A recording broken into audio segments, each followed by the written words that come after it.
Thanks for joining us at the Clive Barker Podcast, the only podcast dedicated to the imagination of Clive Barker. In episode 434, Ryan and Jose catch up and talk about the recent prop auction that had some Hellraiser stuff in it. Also some old news pertaining to the Midnight Meat Train, some book release news, and news from our friends at Little Spark Films. This episode is sponsored by Don Bertram's Celebrate Imagination. Don Bertram is a longtime friend of Clive and an advocate of his art, but Don's unique and inspiring paintings are for sale, and over 50% of the proceeds go to the Arts and Medicine program at the Texas Children's Cancer Center. Click on the side banner and follow the link to the Etsy shop where the artwork has returned from the local galleries. There's new stuff in there. And I got a second painting called Snailbait.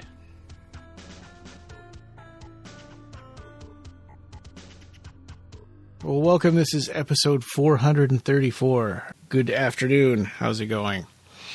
Hey, going good. Yeah, we're having a nice weekend here. So we're recording this on a Saturday as usual. Yeah. And welcome to our podcast. I'm Joe. Hey, it's Ryan. I'm not used to calling you Joe. Yeah. It's fine. I mean, that's what most people call me nowadays. So I've given up on trying to get people to call me something else. Wow. Even though you've always mentioned my name properly. So there's that. Yeah. Well, today I have a feeling people think I'm mispronouncing Jose when I say Jose. Yeah. Well, if they've listened to the podcast enough, they know that you're pronouncing it the right way.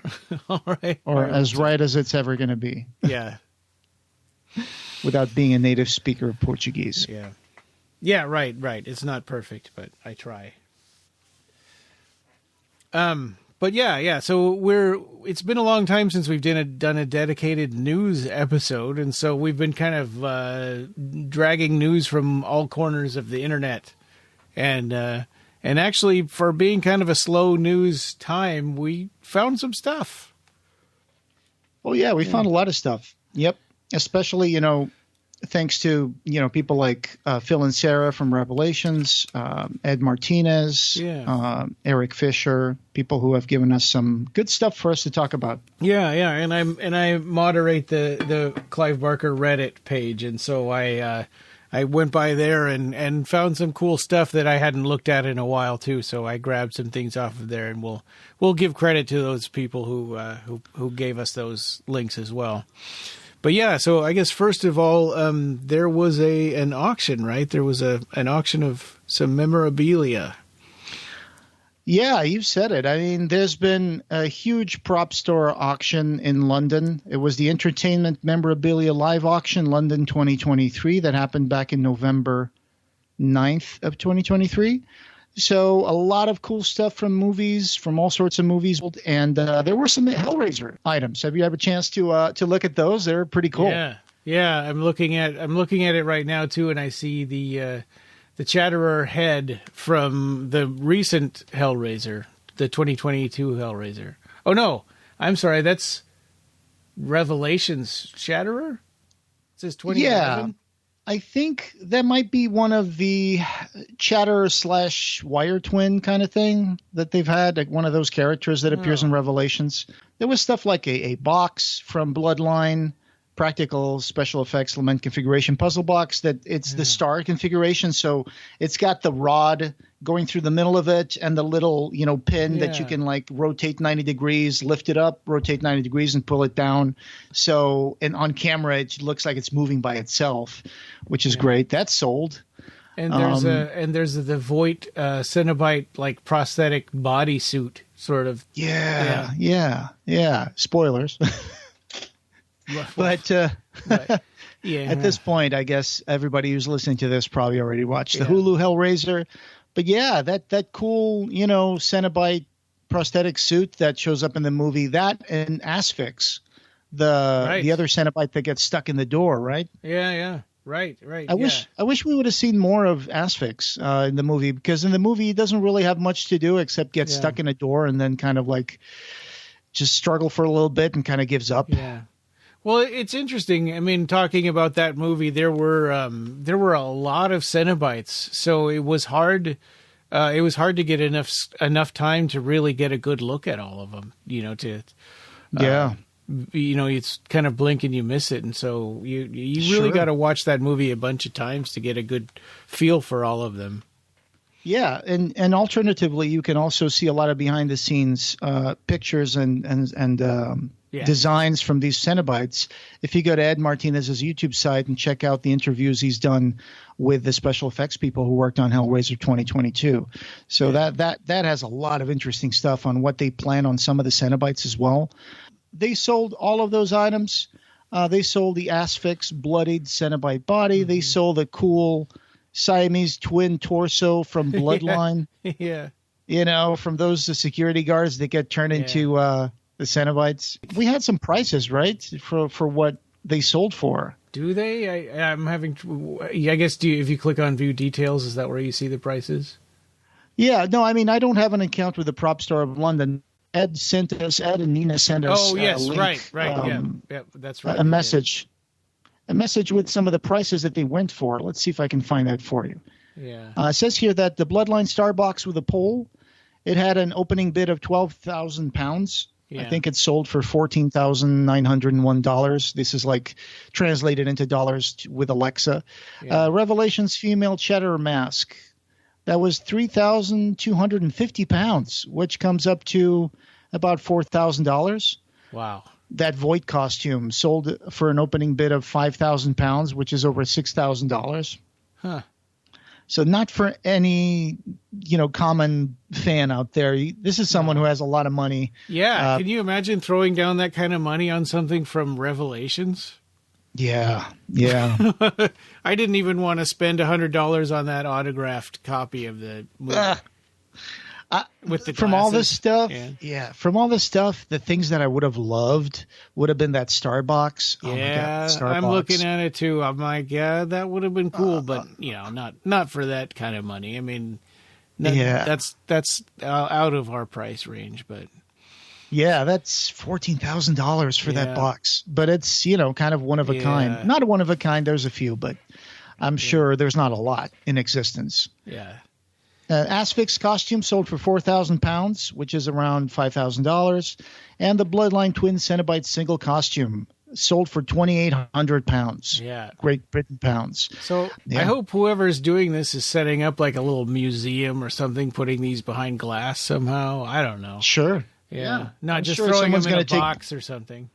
Good care of it, because this stuff, you have to take good care of it, because otherwise it will start crumbling apart and stuff. Exactly. Some really amazing stuff from the prop store as usual. I think they were celebrating some sort of anniversary with this London 2023 auction, and a lot of good stuff. And we have a link to the Hellraiser stuff in the show notes. But I think if you follow that and try to look in their website, you'll find more information for all the lots that they sold. It was a 4-day auction. Yeah, they've got a C-3PO head on the upper left of that page. So there's a lot of other stuff, cool stuff too, it looks like. And so this next one, this was just something that I found in Reddit, courtesy of Wrestlequest on Reddit.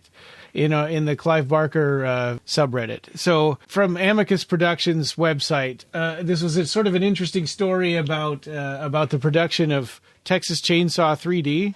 So what had happened is they saw how poorly received, or how poorly Midnight Meat Train did. And they decided that this is very misguided, right? This is really stupid. But they decided that, Cannibal Movies Are Out. So take all the cannibal crap out of Texas Chainsaw 3D, because people don't want that anymore. I mean, we all know that that's not the reason why Midnight Meat Train didn't do well. It was studio interference, and it was pulled out of the theaters. I mean, it didn't do well because nobody could watch it. It was in only 100 theaters. So I think the article manages to try to put a very tenuous influence on this Texas Chainsaw 3D by saying that because the Midnight Meat Train came out around the same time, and it was a movie about cannibalism, that they'd said, we should cut down the stuff about cannibalism like you were talking about in this movie. Yeah. So apparently there was supposed to be a scene where Leatherface was going to be chainsawing down 12 different people, and then they just cut that to 2 people. Yeah. So Yeah, I mean, I could see how that would probably be a probable reason why they did that, especially if they have any information from people directly connected with the production. I mean, it's not like this hasn't happened before. Like Prometheus came out, right? And they had a big, weird, like dungeon-like thing in an alien planet with a giant stone head. And then at the same time, Guillermo del Toro was trying to make the Mountains of Madness, which also kind of ends with a giant, cave, mountain, temple thing with like a giant rock face. Yeah. And Guillermo del Toro said that he didn't do Prometheus. He didn't do the Mountains of Madness because he thought it would be too close to Prometheus. Or in terms of those elements. Or or the Lord of the Rings movies come out, right? And then they make the Aragon movie, which is like, a much lower tier sort of fantasy movie. And they took out all the elves and dwarves. Because we don't want to look like we're trying to rip off Lord of the Rings, but that's what fantasy is. Everybody knows fantasy is ripping off Tolkien. Right. But they took out all the elves and dwarves and they just made them all humans, and it was obvious, and that movie was really bad. So it seems like Adam Marcus, who co-wrote the film with Deborah Sullivan, Texas Chainsaw 3D, told to Bloody Disgusting that his original draft was rejected for featuring too much cannibalism, a story that the studio wanted to avoid following the poor performance of Midnight Meat Train. And to be fair, I've never seen Texas Chainsaw 3D, so I don't know how much cannibalism would have been in there and how much was left after they got done with it. I mean, obviously the movies are supposed to be about cannibalism. Sure, that's the whole thing. Yeah, that's the whole shtick. Having seen at least the first one, I know, but bring cheese. Yeah, that's a good example of terrible studio decisions made by people who are not creative. Sure. Yeah. I mean, you need to have cannibalism in Texas Chainsaw Massacre. Even though I've only seen like the first and the second movies, I don't know that I've seen the third one. I think I've only seen 1 and 2, and that was enough for me. I've only seen the first one. Right. Yeah. The one with Dennis Hopper is pretty wild. It's worth a trip. But after that, I don't know anything else. Yeah. The next one you put up here, this one you found, looks like there's a production of History of the Devil? Yes, I got this one from Phil and Sarah's Revelation page. They've been posting reviews from this recent play production in Brisbane. Was this on their website or just on their Facebook? On their Facebook, that's where I got it from. Yeah. So Polymorphic Productions is presenting Clive Barker's marathon play, The History of the Devil, at Metro Arts, directed by James Kable. And it's The History of the Devil is pretty ambitious as a play. It takes hours to put through the whole thing. So it's always good to see people putting Clive's plays on the stage, and especially History of the Devil is my favorite play by Clive. So it's always nice to see people are still giving it the importance it deserves. I would love to see. Yeah, you got to see a production of History of the Devil. I'd love the Phoenix Theater. That. If I were to ever see a production, I would have to fly somewhere or like try to get a local one going here in Fairbanks, I think. Yeah, I think the latter would probably be your best option. I think so. That's an interesting proposition. I'll think about even if you have to make it with hand puppets. Yeah. Well, yeah. I mean, I could definitely, I could hook people up with the playbooks at least to start with. I know where to get those from. Absolutely. Yeah. From the Clive Barker Archive or Phil and Sarah's website, Revelations. Those are the places to go. Yeah. So next up, and this was from CyberGhostFace on the Clive Barker subreddit, posted that Everville the Kindle version is on sale for $1.99. So, and I just, even though this was kind of old news, I checked to double check to make sure, and it's still the case. That's cheap, man. Yeah, and I think that there are other ones, because I saw somebody had also mentioned that Sacrament was the same way. Yeah. And they had mentioned that Sacrament had some errors in it, like compared to the print version. They were complaining about, but to $1.99, that's pretty cool. I don't really read ebooks that much. I'm either reading print books or listening to audiobooks. Sure. I don't typically. But I mean, don't let that stop you. I mean, you can always go and see, like, for example, I'm looking at the Everville Book of the Art. Yeah. Series. And not only is the Kindle at $1.99, but if you're into like used books, they have hardcovers 75 used from $1.32. Oh my God. So if you want to get a hardcover for like $1.50, yeah, you can probably get that. I don't know what condition they have them in, but well, and with Amazon, it's a total crapshoot. You never know because the pictures don't match the condition. That's right. Yeah, it's very rarely that you can actually get the proper picture for the book that you're getting. Yeah, so you could get something really nice and you just have no idea. I mean, it's for $1.99, it's worth a shot, And then if the cover's ripped up, just tape it up and fix it up the best you can. Or if you have a Kindle, you can always just download it over the cloud and just take it anywhere and read it. Well, it's a great book, Everville. That one won't be ripped up. Yeah, that's true. Right. So a good chance of getting to read some more Clive Barker if you haven't read Everville before. We definitely recommend it. Yeah. Read The Great and Secret Show first. I mean, I've seen people online saying, "Oh, they're standalone books. You can read them in any order." But I mean, really, come on. Kinda, but no. I think you need to read The Great and Secret Show. Yeah, I mean, Clive Barker doesn't have that many series, and so you got Aberrad and you got these. Just read them in order. And then next up, we've got the old game, Clive Barker's Jericho. Somebody made a remastered 8K video of the intro of Clive Barker's Jericho. So 8K, 60 frames per second on YouTube. So we've got a link to it. It's kind of neat to look. It looks pretty smooth. Yeah, the video looks great. I've been trying to reinstall Clive Barker's Jericho, but I've had a lot of problems in getting it to work and also finding a copy that I can buy. I think if you have an Xbox, you can probably still buy it for the Xbox, right? But for PC, it's kind of hard to get this working. Well, it's an Xbox 360 game, so that's 2 generations back on Xboxes. Yeah, and I don't feel like I want to buy a Xbox 360 to play it again. But I did play this on PC when it came out. Yeah. Now it's kind of hard to find that. What happens when you put it in a PC? I got Windows 10, so it's not really easy to install. Does it run off of? Is it a DOS game? I don't know much about how that works on a 2007 game on Windows. Yeah, I don't really. My computer doesn't have a DVD or a CD-ROM, so. I see. I was trying to find it in somewhere that I could download it and install it, but it really isn't available in any platform. So I might have to bite the bullet and just see if I can buy a DVD copy of the game and see if I can install that. That's too bad it's not on Steam. I thought it was on Steam for a while, wasn't it? But then it just disappeared. Well, many years ago, I think. Yeah.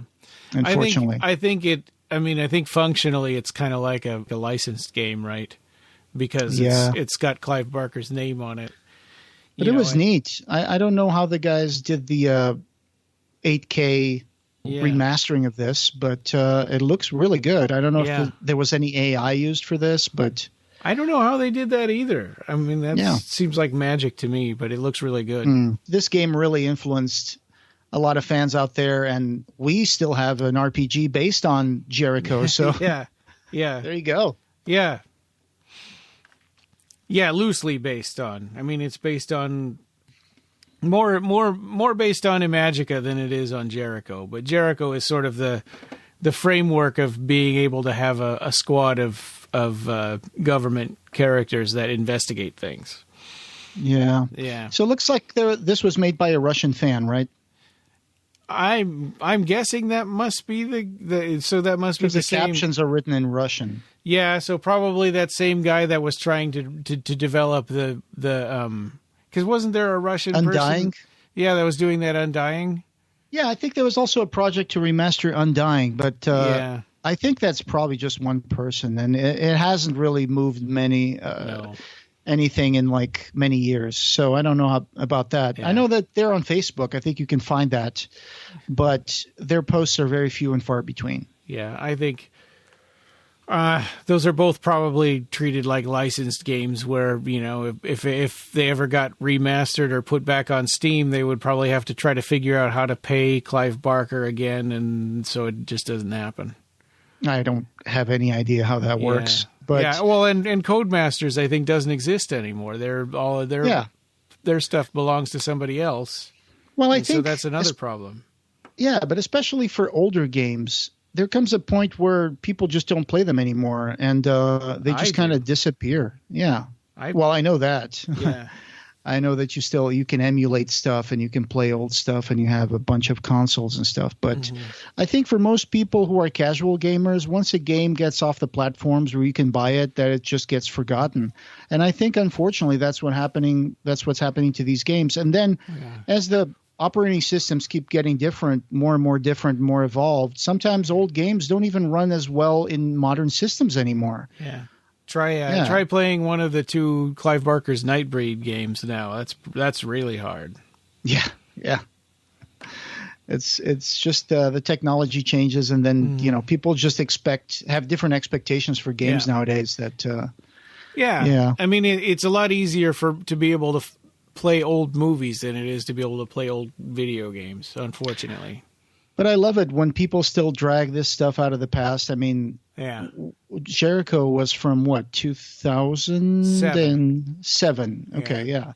So it's been 16 years. Yeah. I mean, I still play, for example, I still play Skyrim, but that one came out in 2011. So, but that one is just a sandbox kind of game. Jericho was kind of like a shooter on rails, and I think the repeat enjoyment from playing that game was, that had diminishing returns, especially because the shooting sections sometimes were a little, they would go on and on and on. And sometimes you'd be like, why do I need to kill all these enemies and this boss like more than once? I did it so I could get a perfect game with all the achievements. And unlock all the files for the Jericho and all that stuff, right? Yeah. That was fun. Yeah. I remember when this came out and there were Billy and the other lady in the team. They there was a feature on Playboy where they showed up. Right. Yeah. Billy Church and oh God, what's her name?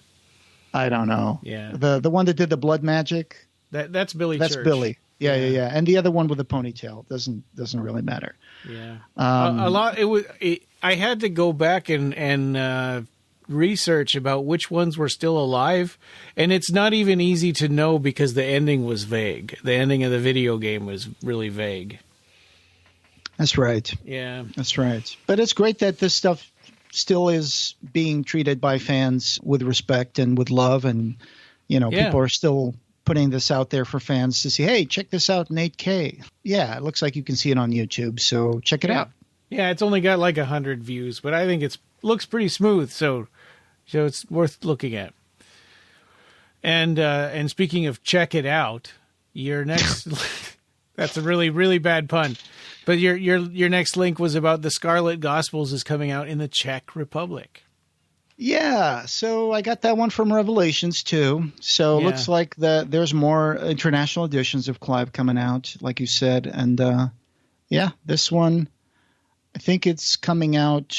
The Scarlet Gospels are planned for next year, translated by Milan Evangelech. I'm probably massacring that name. The author signed a contract this week, so that's going to come out on Czech Republic. Okay. And they're going to release the Scarlet Gospels. Oh, I wonder who's doing the cover of that one, because a lot of times it ends up being like some of the illustrators that we know or the painters that we know. That would be cool.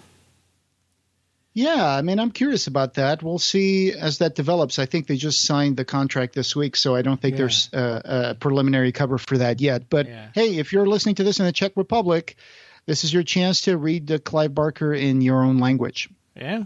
Cemetery Dance is reissuing Reading Stephen King, which includes Clive Barker's Stephen King celebration. Yeah, so I didn't know much about that. That's also something I got from Revelations as a news. Have you read this Stephen King celebration? I think this was supposed to have come out by Clive 2007 somewhere. I've never read that, so it must have been one of those anthologies or something. I'm not particularly a big Stephen King fan, so I don't really collect the stuff that has his stories or stuff about Stephen King. So I guess I missed this one. I wonder if Stephen King's celebration is in The Painter, the Creature, and the Father of Lies. Oh, that's a good question. I guess I could check that out. Intros and essays and stuff by Clive, but Hey, Ryan, the editor, jumping in here regarding Stephen King Celebration. That does appear in The Painter, the Creature, and the Father of Lies on page 323 of the most recent hardcover edition. Okay, back to our episode. You know, and we may have read it, and I just don't remember. Sure. Yeah. But that book originally, I think, came out a few years ago. It's being reissued in the new trade paperback November 2023, so it's probably out now. Yeah. $14.99. And you can read stories by Clive Barker, Frank Darabont, Richard Chismar, And sorry to all of our fans, our listeners out there that are also big Stephen King fans. We're just not, we're not experts on Stephen King. So, not everybody likes the same stuff. That's normal. This book also has stuff by Jack Ketchum, Mick Garris, and Jay Franco. Oh, that's cool. Yeah. Oh, and then somebody was asking me about this the other day. Oh, the SAG-AFTRA strike is over finally. Yeah, looks like they finally approved a tentative agreement that so the SAG-AFTRA on strike, they've ended the strike. It ended on Thursday. So it says here, the union's negotiating committee approved the deal on a unanimous vote. The agreement next goes to SAG-AFTRA National Board for approval on Friday. And so that's good. I mean, now, people can go back to acting and promoting roles and promoting movies, which they were unable to do before due to the strike. So that might be an interesting thing for us to bring in some people to talk about projects and stuff. I know. For us as people who watch things, right, we didn't see much of a change in the stuff that was streaming, I think, because all of that stuff was created before. So probably we're going to start seeing more documentaries and stuff in the next few months. I hope so. And more projects going into production. Yeah, and then then it'll go get back to scripted things after. Yeah. Yeah. It says the deal also includes a streaming participation bonus according to an email sent to SAG-AFTRA members, as well as increases in pension and health contributions. The union said the contract is worth more than $1 billion in total. Wow. So that's good because they wanted to be paid residuals on streaming. So I don't think they call it residuals, but they call it a streaming participation bonus. So if they like that contract, I guess, more power to them. If HBO is listening, why don't you guys start producing the Clive Barker Hellraiser TV show? That'd be great. God. You know what? They've actually started delisting their own stuff. Like shows that they make on HBO, they've started taking off of their site. Yeah, that's ridiculous. The decisions that they're making on the HBO don't make any sense at all. It's like the hopes for them having Clive Barker stuff on there are going way down, unfortunately. And yes, we know it's no longer called HBO, but Max, but I'm still going to call it HBO. Yeah. Yeah, it's like, it's like they're shoving all their good stuff, like make room for Discovery, and I don't know. I don't understand them at all. I'm glad people are going back to work, though. And they had a finished movie, right? Was it the Batwoman movie? They had finished, and they're like, nah. Oh, I know what you're talking about. Yeah, I think they decided to write that off, as a tax, write-off thing. It's crazy when someone does a whole project, they produce the whole thing, it's ready to go out, and then they just shelve it, and it's never going to see the light of day. Or even worse, there's TV shows on streaming platforms that because the show wasn't doing good enough or they decided to do some tax gymnastics, they decide to remove that from streaming forever. So now if you didn't see it, certain shows, and they're going to be removed from streaming, and you're never going to see them again. The Willow show on Disney Plus disappeared after just a few months. Imagine all the people worked on that, and if you didn't watch it now, it's like, well, sucks to be you because you're never going to be able to watch it again. Yeah, it's terrible. Legally, at least. Yeah, well, and all those people that worked. I don't know anything about the Batwoman movie. Maybe it's not very good. But, let people at least watch it. Jeez. Yeah. I don't know.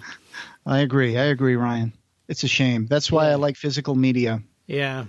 Yeah, me too. And that half-assed Hellraiser DVD or whatever that they made is not good enough. We need that in a Blu-ray, right? Yeah. Eventually on a 4K Ultra HD Blu-ray, because I've got a player now. Yeah. Yeah. Exactly. Yeah, and I think didn't that come out just in the UK? Yes. Yeah. That's right. That's right.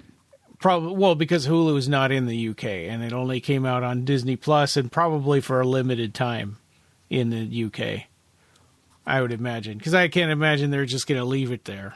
But like I was saying earlier, I did get my 4K Ultra HD Blu-ray player, and I upgraded because I wanted to start watching the Quartet of Torment box from Arrow Video.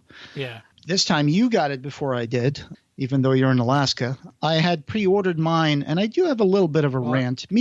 I also ordered mine weeks before you did. Right. But I pre-ordered mine before it came out. Yeah. Weeks before it came out as well. So I was expecting that to ship when it was supposed to come out, like in the first week of November, right? So, and then my order with Amazon was saying, oh, this will probably ship. You'll get this one by December 23rd. I'm like, why December 23rd? Yeah. So I didn't get it when my pre-order didn't ship when the disc came out, when the box set came out in Amazon. And then I had to keep looking at it and kept saying it was going to be arriving in December. So what I did was I canceled my pre-order after it had come out, and I reordered it again, and then I got it within a few days. Yeah. So I don't know what happened to that, but I lost the pre-order price, and I had to pay full price afterwards, which kind of sucked. Stupid Amazon. I know. Yeah. I didn't understand what happened. Why was I only getting that like near Christmas in December? But yeah. I mean, I didn't get a pre-order price. You know, I didn't get an Amazon discount, but I bought it from Arrow. Right. So I got the one with the pinhead cover, the box, and then you take it out and you see like the skinned man. That's the one I have too. Yeah. Oh my God, I love this. And this got that beautiful book called Ages of Desire. Yeah. Oh man, that is so good. That's really quality stuff from Phil and Sarah. Yeah. Although it doesn't say. Oh, it says it on the spine. It says Ages of Desire. Okay. I do feel like I need to go on another mini rant and say, hey, Arrow, we've been doing this for over 10 years now. You guys could have asked us if we knew anything about Bloodline or Hellraiser that we could provide you guys, because I could have given you guys a different work print. I mean, they got a cool work print, but I have a first-generation copy from the work print tape that emerged back in 2000 and I don't know. I forgot how early it was, but I was at the Hellbound Web Forum at the time, and I'm not going to say the names of the people who got a copy of this work print, but there were two people. One of them got the tape. The other one transferred it to DVD. I got a first-generation copy of that, and the Hellbound Web was the place where the Bloodline work print first leaked. So every single thing that showed up on YouTube and then showed up in bootlegs was all based on a very heavily compressed copy of that DVD transfer from a tape. So I have a first generation transfer of the tape, and I have probably one of the best copies of this work print, original work print that came out.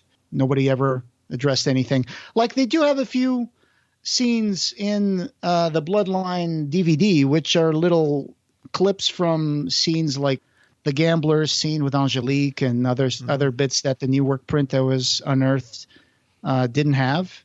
And I can tell exactly, like, I'm looking at the quality of those clips and I'm like, oh my God, these are terrible. Like, why would you put this stuff in here? This looks like someone ripped it off of YouTube and put this in the disc. I could have gotten you guys a much better thing if you guys had just gotten in touch with the podcast and say, hey, we're doing this cool set. You guys got anything? Also, on that note, I would also add that we've been talking about Clive Barker on our podcast for 12, almost 13 years.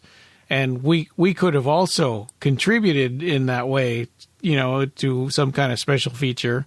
Absolutely. Yeah. Absolutely. But, hey. Yeah. I understand it's the UK, so they got their own little bubble contacts and people and whatever. And I guess they didn't really know about us. But sometimes I feel like, hey, we've been doing this for a long time, People should also come to us and say, hey, what do you guys think about this? Are you guys willing to contribute anything? I would totally do it. I know, me too. We're going to contribute anyway, unofficially, because we are planning on covering the box set and talking about our impressions of it and some special features that we're going to be talking about soon on the podcast, and ultimately making a commentary track for this new work print, right? Yeah. Looking forward to doing that.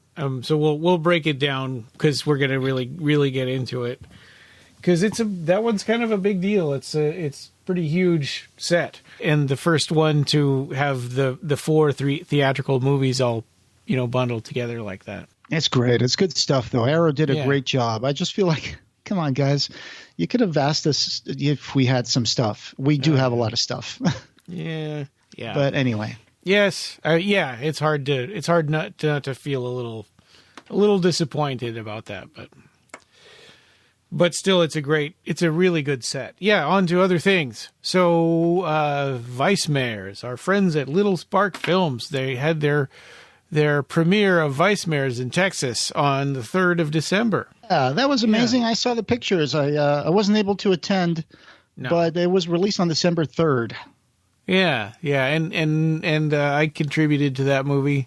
I'm looking forward to being able to see it whenever there's a video, like a downloadable or streaming version of it, so I can see it too.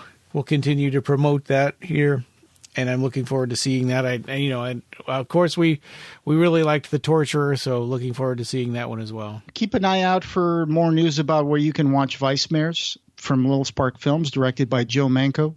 Yeah, it's we've talked about that on the show a few times with Joe. Yeah. It's a feature-length psychedelic black comedy/thriller by Little Spark Films, and keep an eye out for that. So I thought I just kind of threw this on here. This was from LoverOfStoriesIAm on the Clive Barker subreddit, had put, who is your favorite Clive Barker villain/antagonist? So I thought this was kind of a good one to just throw out there and see what you our listeners think. What do you think? Who is your favorite villain/antagonist? I would love you guys to comment on our forum, on our group of listeners on Facebook, or on the post on the blog where you are listening to this episode, or even on our Facebook page. Send us a message and let us know. I don't even know if I would consider the Cenobites to be antagonists. It's easy to say Pinhead. But yeah, of course. Yeah, but I don't even know if that's really a villain.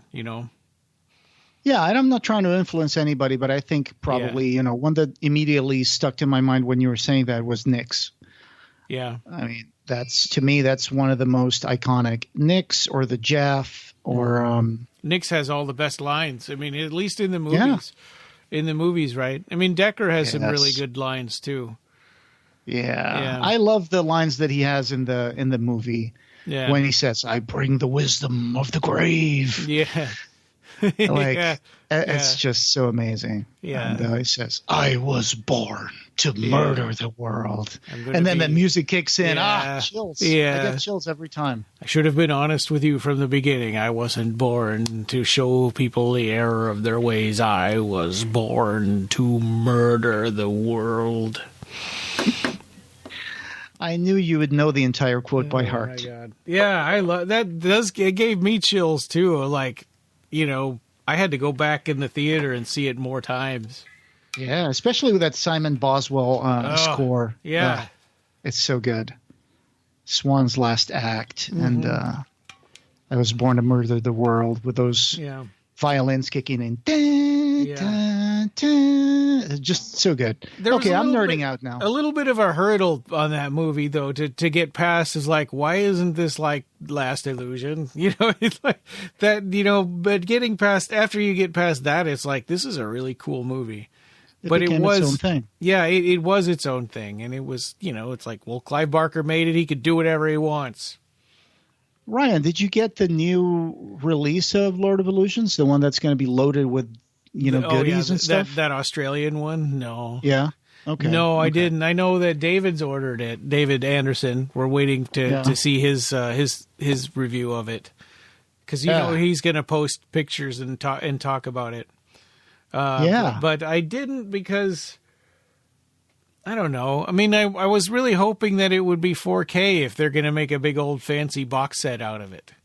You know, because it's not 4K. Okay. No, but I mean, it's an HD Blu-ray box set, and you know, we got a really nice HD Blu-ray from Shout Factory. That the thing collector's edition, but that's out of print. But you can still get it on Amazon. I think maybe used, and it's not a stupid price. I mean, I'm looking right now. You can get it for like the 2018 edition. You can buy it used from $20 and up. So $20 is probably around the same price when it came out, or maybe even cheaper. Yeah, that's not bad. That's not bad. Yeah, you can still get that one. But that Australian edition has so much stuff. It's too bad it's not a 4K Ultra HD, right? Yeah, that would be nice. The Shout Factory one came with the theatrical and the director's cut, which that's right.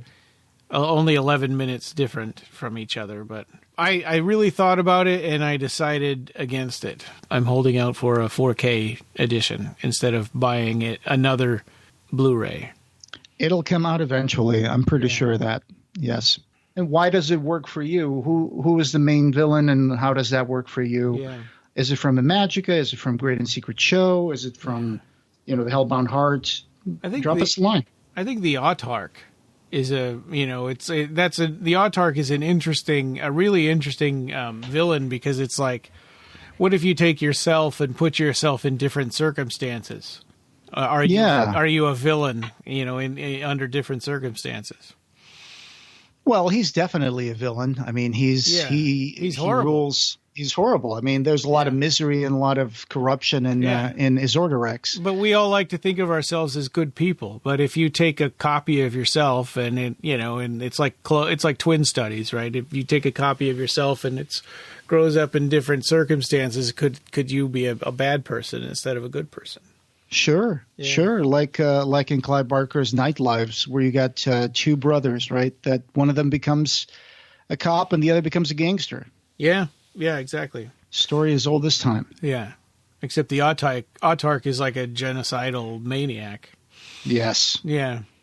Destroyed Beatrix and the fuzzy hairy people. Yeah. Yeah, and actually, we haven't really talked about that, but Bentley is a survivor of Beatrix. Oh, yeah, that's why. Yeah, that's why he's like all hairy and stuff. Yeah.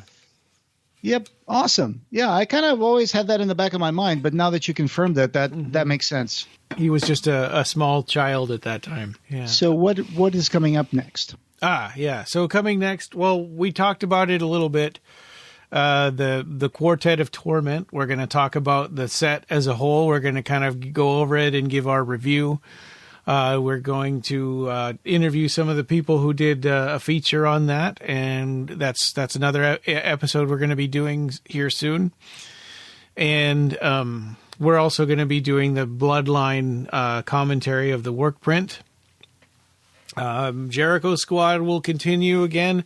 I don't know if we'll get to it. We probably won't make it to that again at the end by this year, because this year has only got a couple of weeks left.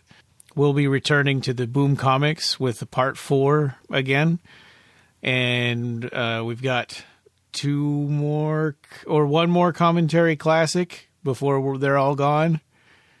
Gods and Monsters. Yeah, Gods and Monsters is left, right? And then A to Z commentaries with the Evil Dead movies.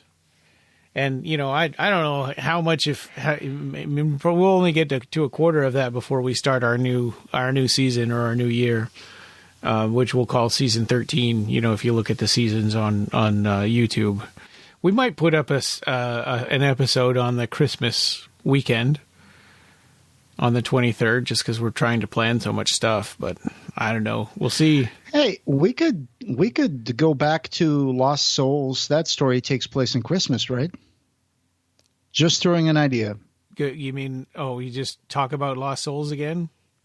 Yeah, I mean, we discussed that maybe in one of our first episodes, right? When we were talking about little shorts. Yeah, we did. That was almost like probably 9-10 years ago, 11 years ago. I don't even know. Yeah, it was, it was one of our single-digit episodes talking about stories that were rare stories, one of our rare stories episodes, the ones that aren't part of the Books of Blood. Sure. I mean, we don't have to do a whole episode about it, but we could just give our impressions about that little story. It would be an interesting addition to the Christmas episode. Yeah, and Yattering and Jack is another Christmas story. Yes. Yeah. Oh, man, with a giant zombie turkey. Right. And Carl, what's his name? Fondacaro? Phil Fondacaro, yeah. Phil Fondacaro, that's right. Yeah. Yes. I got to meet him and talk to him about Yattering and Jack. He's a police photographer in Lord of Illusions, too. Right. Yeah, exactly. Yeah, he shows up briefly. Yeah, that's awesome. All right. I hope you guys are enjoying the Quartet of Torment box. Send us your impressions on it. And, keep your eyes on this space for the next episode. Yep. And this podcast, having no beginning, will have no end. Thank you for joining us, and we hope you have subscribed. You can find the Clive Barker Podcast wherever you find audio. Show notes for this episode, as well as news and reviews, can be found at our website at www.clivebarkercast.com. The Clive Barker Podcast, or BarkerCast, is an independent editorial podcast and blog that is not affiliated with or under contract by Clive Barker or Seraphim Inc. This is a labor of love by the fans for the fans. You can chat with us on our Facebook BarkerCast listeners group, our Facebook page, Twitter, or our new Discord server. Watch for our annual Kickstarter fundraisers to get some cool stuff, and you can buy t-shirts on our TeePublic store. Go to tpublic.com and search for BarkerCast. Opening music by Ray Norrish, end credit music by Matt Furness. Thanks for listening.